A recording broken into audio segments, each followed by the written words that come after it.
Start. নমস্কার। পশ্চিমবঙ্গের 23টা জেলা থেকে বিভিন্ন প্রতিনিধিরা আজকে সংগ্রামী যৌথ মঞ্চে এসেছিলেন। এনারা মূলত দীর্ঘদিন ওয়ার্ক চার্জ এমপ্লয়ি হিসেবে কাজ করে বিভিন্ন দপ্তরে, মূলত পিডব্লিউডি বা ইরিগেশন এরকম কিছু দপ্তরে। দীর্ঘদিনের এনাদের সমস্যা, বহুভাবে আন্দোলন করার চেষ্টা করেছে, কিন্তু তারা আজকে সফল হয়নি।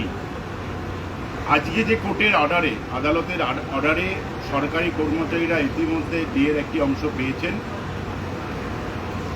অবসরপ্রাপ্ত সরকারি কর্মচারীরা পেয়েছেন, গ্যান্টিনেটদের নিয়ে কথাবার্তা চলছে, সরকার নীতিগত সিদ্ধান্ত নিয়ে ওনারা পাবেন। টেকনিক্যাল কিছু সমস্যার কারণে এখনো হাতে পাননি, কিন্তু ওয়ার্ক চার্জ এমপ্লয়ীদের নিয়ে কিন্তু কোনো কথা উঠে আসছে না।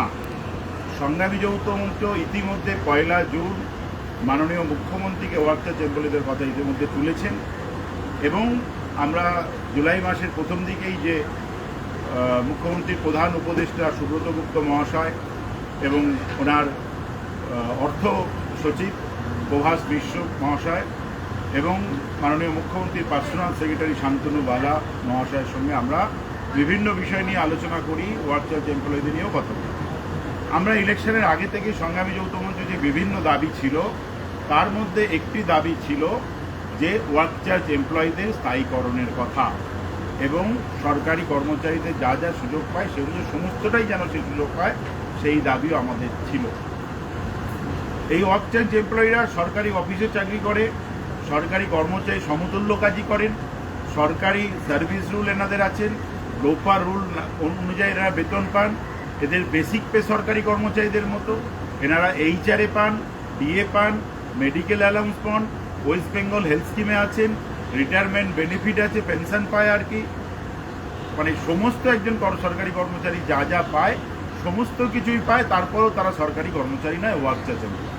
1974 সালে একটি অর্ডার আছে যেখানে তাদের পার্মানেন্ট করার জায়গায় বলা আছে বিভিন্ন সুযোগ সুবিধা থাকে, তারা পার্মানেন্ট সরকারি কর্মচারী এটা তারা বলতে পারছে না।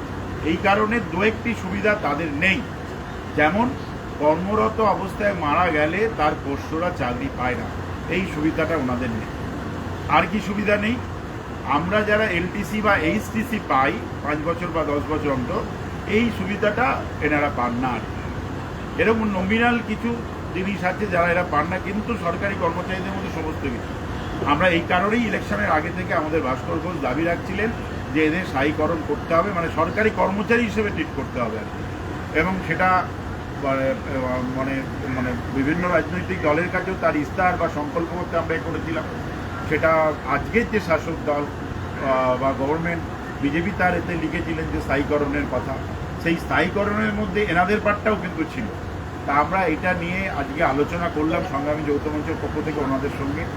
আগামী দিনে ওনাদের নিয়ে আমরা পথ চলব একত্রিতভাবে, এবং ওনাদের যা দাবি দেওয়া আছে সেই দাবি দেওয়াগুলো কিন্তু আমরা সরকারের নোটিশে আনতে পেরেছি, এখনও কিছু বাকি আছে সেটা করে। এবং আমরা দায়িত্ব নিয়ে বলছি যে আমরা আন্দোলনের মাধ্যমে, আমরা আলাপ আলোচনার মাধ্যমে সরকারের সঙ্গে তাদের স্থায়ীকরণে করার ক্ষেত্রে আমরা ব্যবস্থা করতে পারবো বলে আমরা আশা করি।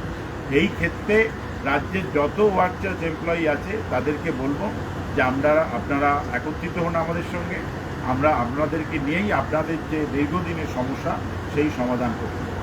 মধ্যিখানে একটি হয়েছে যে মাননীয় প্রাক্তন মুখ্যমন্ত্রী মমতা ব্যানার্জি এনাদের একটি বিষয়ে গণ্ডগোল করে দিয়ে চলে গেছে। কারণ এনারা কিন্তু কন্ট্রাকচুয়াল এমপ্লয়ি নয়, এনারা ডেলি ওয়েজ এমপ্লয়ি নয়, এনারা ফিক্সড ওয়েজ এমপ্লয়ি নয়, এনারা এজেন্সির মাধ্যমে বিনিয়োগ হওয়া এমপ্লয়িও নয়। কিন্তু 11 সালে একটি অর্ডার তৎকালীন সরকার করে, এনাদের যে সুযোগ সুবিধা ছিল, যেমন গ্রুপ ডি থেকে এলডি হওয়া, ইউডি হওয়া, যেরকম যে ফেসিলিটি কোনো ছিল, সেই জায়গা থেকে এনাদের বঞ্চিত করা হয়েছে। এনাদেরকে কন্ট্রাকচুয়ালের মধ্যে একটা ফেলে দেওয়ার জন্য, একটা মাঝামাঝি অবস্থার জন্য একটা মানে পরিস্থিতি এমন তৈরি হয়েছে, তাই এনাদেরকে আর কিছু করা যাচ্ছে না। এই জায়গা থেকে আমরা সরকারের সঙ্গে এই নিয়ে আলাপ আলোচনা ইতিমধ্যে করেছি। আগামী দিনে যা যা প্রয়োজন হবে এগুলো আলাপ আলোচনা করব। আমাদের টার্গেট থাকবেই যেনাদের যে একবারে পিওরলি গভর্নমেন্ট এমপ্লয়ি বলা, সেইটা আমাদের টার্গেট থাকবে। গ্রুপ ডি থেকে এলডি, যারা কোয়ালিফাইড গ্রুপ ডি তাদের এলডি প্রমোশন করা, বা এলডি থেকে ইউডি প্রমোশন করা, বা গ্রুপ ডিতে গ্রেড 1 করা, বা যারা আরও টেকনিক্যাল পোস্টে আছে বা এলডি আছে তাদের যা অন্যান্য সরকারি কর্মচারীরা যা যা পদোন্নতির যে নীতি আছে সরকারের, সেই নীতি অনুযায়ী যেনারা সিএসও পায়, মানে পায় না পাওয়ার সংখ্যাটা নেই বললেই চলে, তারপরেও ওই যে একটা স্বীকৃতির অভাব, এই স্বীকৃতিটা আমরা আশা করি আমাদের মাননীয় মুখ্যমন্ত্রী উনি সকলের কথা মন দিয়ে শোনেন, সকলের কথা ভাবেন এবং এর মধ্যে বেশ কিছু কাজ করেছেন। 5 লক্ষ অস্থায়ী কর্মচারীদের বেতন বৃদ্ধি উনি করেছেন। তাই এই যে ওয়ার্কচার্জ এমপ্লয়ীদের এতদিন ধরে হয়তো যথাযথভাবে সরকারের কাছে কেউ তুলে ধরতে পারেনি, আমরা বিশ্বাস করি সংগ্রামী যৌথ মঞ্চ যদি সঠিকভাবে এটা সরকারের কাছে তুলে ধরতে পারে তাহলে সরকারের খুব বেশি কিন্তু টাকা খরচা হবে, মানে কোনো টাকাই অ্যাকচুয়াল খরচা বলতে গেলে হবে না, মানে পোষ্যদের চাকরি দেওয়া এটা তো আর খরচার বিষয় না আর কি, তাই যে পারবে বলে তাই শুধু এইটুকু যদি দিয়ে দেওয়া যায় তাহলে এদের সরকারি কর্মচারী বলে দেওয়া যাবে, যেটা সংকল্প পত্রে অলরেডি শাসক দল ঘোষণাই করেছিল সরকারি কর্মচারী স্থায়ীকরণ হবে।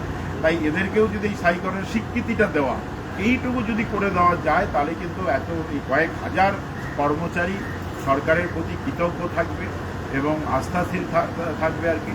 এবং এই কাজটা আমরা মনে করি যে আমরা সকলে মিলে করতে পারবো এবং যে বর্তমান যে মানবিক সরকার, সেই মানবিক মানসিকতা নিয়ে এদের জিনিস বিচার করবেন, চিন্তাভাবনা করবেন এবং সহানুভূতির সঙ্গে এদের দাবিগুলো আদায় করবে, এই আমরা আশা রাখি।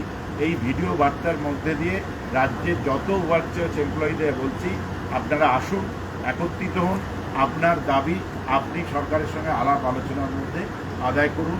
আমরা আপনাদের সঙ্গে থাকব, পাশে থাকব, পথ দেখাবো, আপনাদের জয় নিশ্চিত হবেই। শুধু জয়টা অপেক্ষা করছে যে আপনি কখন এর মধ্যে আসবেন। আপনি যেদিনকে এই লড়াইয়ের মধ্যে আসবেন দেখবেন এই জয় একদম অনিবার্য। নমস্কার, ভালো থাকবেন। একটু বকেয়া ডিএর ব্যাপারে আর যে বকেয়া ডিএ প্রথমে করেছিলাম হালকা, যে রোপার যারা ডিএ পায় তারা সবাই ডিএ পাবে। আমরা এটা নিয়ে কথাও বলেছি, যেটা আমি প্রথমেই বলেছি কথাটা, যে যখন আমরা সুব্রত স্যারের সঙ্গে কথা বলতে গেছিলাম এই কথা, ওয়ার্কচার্জ এমপ্লয়ীদের কথাও ভাস্কর ঘোষ মহাশয় বলেছেন যে ওয়ার্কচার্জ এমপ্লয়ী, এবং সেখানেও সরকার কিন্তু সহমত হয়েছে।